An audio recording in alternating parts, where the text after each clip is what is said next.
மூன்றாவது கேள்வியாக திருவண்ணாமலை மாவட்டத்திலிருந்து ஒரு சகோதரர் கேட்டிருக்கிறாரு. நாம் நம்முடைய பொருளாதாரத்திலிருந்து ஜக்காத் கொடுத்துட்டா, ஜக்காத் கொடுக்கப்பட்ட பிறகு இருக்கிற அந்த மீதி பணம் நமக்கு சொந்தமானதாக இருக்கிறது. அந்த பொருளாதாரத்தை நாம் எப்படி வேண்டுமானாலும் என்ன செய்யலாம், செலவழிக்கலாம். இல்லை, ஒரு ஃப்ளைட் வாங்குறதா இருந்தால் ஃப்ளைட் வாங்கலாம், இல்லை விண்ணுலக பயணத்துக்கு போயிட்டு வரதா இருந்தால் விண்ணுலக பயணத்துக்கு போகலாம், இல்லை தங்கத்தில் வீடு கட்டுறதா இருந்தால் என்ன செய்யலாம், தங்கத்தில் வீடு கட்டலாம். அப்படி என்ன வேண்டுமானாலும் செய்யலாம்ல. அதில் ஏதாவது தவறு இருக்கிறதா என்பது போன்ற ஒரு கேள்வி என்ன செய்கிறாங்க, முன் வைக்கிறாங்க. அப்போ நாம் சம்பாதித்த பொருளாதாரத்தில் இருந்து 2.5% என்ன செய்யணும், கட்டாயமாக ஜக்காத் தொகையை கொடுக்க வேண்டும். அந்த ஜக்காத் தொகை நிறைவேற்றப்பட்டு விட்டது என்று சொன்னால் நம்முடைய பொருளாதாரம் நமக்கு சொந்தமானதாக, தூய்மையானதாக மாறிவிடுகிறது.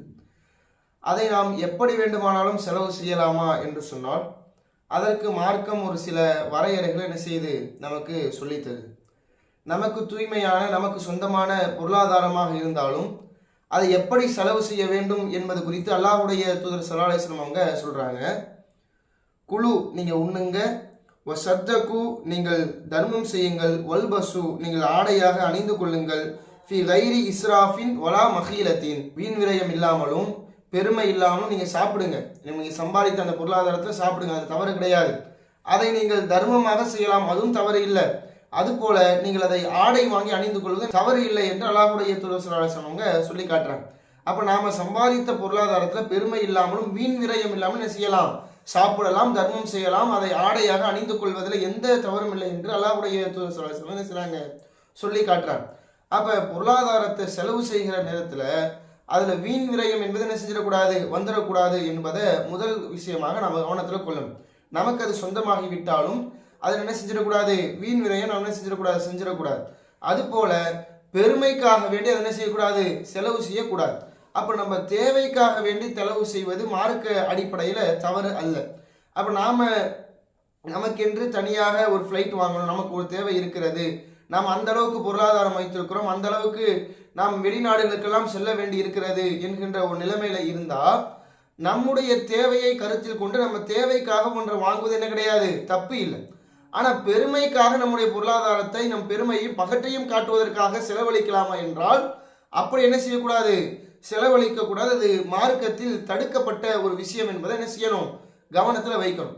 அது போல ஜகாத் என்ற இந்த கடமையாக்கப்பட்ட இந்த தர்மத்தை கொடுத்துட்டா மற்ற எந்த தர்மமும் நம்ம என்ன செய்யக்கூடாது, கொடுக்கக்கூடாது என்று நாம் நினைச்சிடக்கூடாது. ஏன்னா அல்லாஹ்வுடைய தூதர் ஸல்லல்லாஹு அலைஹி வஸல்லம் அவங்க சொல்கிற நேரத்துல ஒரு பேரிச்சம்பழ துண்டை நீங்கள் தர்மம் செய்தாவது நரக நெருப்பிலிருந்து உங்களை தற்காத்துக் கொள்ளுங்க. நீங்க நரக நெருப்பிலிருந்து உங்களை நீங்க காப்பாத்துக்கணும், நரக நெருப்பிலிருந்து நீங்க தப்பிக்கணும்னு சொன்னா ஒரு பேரிச்சம்பழ துண்டையாவது என்ன செய்யணும், தர்மம் செய்யணும் என்று அல்லாஹ்வுடைய தூதர் ஸல்லல்லாஹு அலைஹி வஸல்லம் என்ன செய்றாங்க, சொல்லி காட்டுறாங்க. அப்ப நாம் சம்பாதித்த செல்வத்துல இந்த ஜகாத் என்ற கடமை போக நம்முடைய மறுமை நன்மைக்காக நாம் நரகத்திலிருந்து தப்பிக்க வேண்டும் என்பதற்காக ஏராளமான தர்மங்கள் என்ன செய்யலாம், பொருளாதாரத்தின் மூலம் செலவு செய்யும். அதான் அல்லாஹ்வும் தன் திருமறை வசனத்தை சொல்கிற நேரத்துல அல்லதீன யுமினூன பில் கைப், அவர்கள் மறைவானவற்றை நம்பிக்கை கொள்வார்கள், வ யுகீமூன ஸலாத், அவர்கள் தொழுகையை நிலைநாட்டுவார்கள், வ மிம்மா ரஸக்னாஹும் யுன்ஃபிகூன், நாம் அவர்களுக்கு வழங்கியவற்றில் நல்ல வழியில் செலவழிப்பார்கள் என்று அவங்க குறித்து அல்லாஹ் என்ன செய்றான், மூமின்கள் குறித்து பேசுறான். இன்னும் அல்லாஹ் மூமின்கள் குறித்து சொல்லுகிற நேரத்தில் அவங்க வறுமையிலும் செல்வ செழிப்பிலும் என்ன செய்வாங்க, அல்லாஹ்வுடைய பாதையில செலவழிப்பாங்க. அவங்க ஒன்றும் வசதியானவங்களா இருக்கிற அந்த சூழலை மட்டும் காசு செலவழிக்க மாட்டாங்க.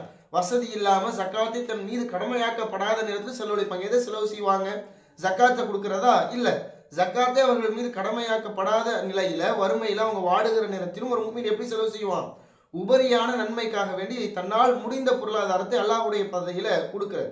அப்ப நம்முடைய ஜக்காத் என்ற கடமையை தாண்டி நம்முடைய நன்மைக்காக வேண்டி நம்ம என்ன செய்யலாம், பொருளாதாரத்தை கொடுக்கலாம். அதுல எந்த விதமான தவறும் இல்லை என்பதை என்ன செய்யணும், கவனத்துல நாம வைத்துக்கணும். அதுக்கப்புறம் அதே பொருளாதாரத்துல இன்னொரு விஷயம் என்னன்னா, நம்முடைய சந்ததிகளுக்காக அதை என்ன செய்யணும், விட்டுட்டு செல்லணும்.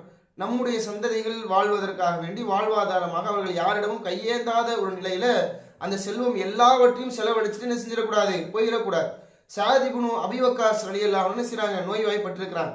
அப்படி நோய்வாய்ப்பட்டிருந்த ஸஅத் இப்னு அபீ வக்காஸ் ரலியல்லாஹு அன்ஹுவை நலம் விசாரிக்க வந்த அல்லாஹ்வுடைய தூதர் ஸல்லல்லாஹு அலைஹி வஸல்லம் என்ன செய்றாங்க, அவங்க கேட்கிறாங்க, நான் செல்வந்தனா இருக்கிறேன், எல்லா செல்வத்தையும் நான் தர்மமா செஞ்சிடணுமான்னு கேட்கிறாங்க. அப்ப அல்லாஹ்வுடைய தூதர் ஸல்லல்லாஹு அலைஹி வஸல்லம் என்ன கேட்கிறாங்க, இல்ல செய்யாத, அனுமதி கொடுக்கல. அவர் என்னுடைய செல்வத்துல பாதியை நான் தர்மம் செஞ்சிருமான்னு கேட்கிறார். அல்லாஹ்வுடைய தூதர் ஸல்லல்லாஹு அலைஹி வஸல்லம் அதுக்கும் அனுமதி கொடுக்கல.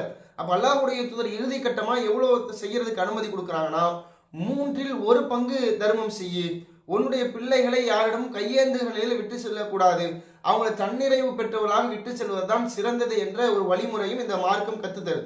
அப்ப நாம் சக்காத் போக மீதம் நம்மிடத்தில் பல கோடிகள் பல சொத்துக்கள் இருக்கிறது என்று சொன்னால் அதை வீண் விரயம் பெருமை இல்லாமல் மார்க்கம் தடுத்த வகையில் இல்லாமல் நம் தேவைக்காக வேண்டி நாம் என்ன செய்யலாம், எவ்வாறு வேண்டுமானாலும் அதை செலவு செய்து கொள்ளலாம். அதுபோல அதன் மூலம் நாளை மறுமைக்கான தர்மத்தையும் என்ன செய்யணும், அதிகமான முறையில செய்து அந்த நன்மையும் என்ன செய்யணும், அந்த பொருளாதாரத்தின் மூலம் பெற வேண்டும்.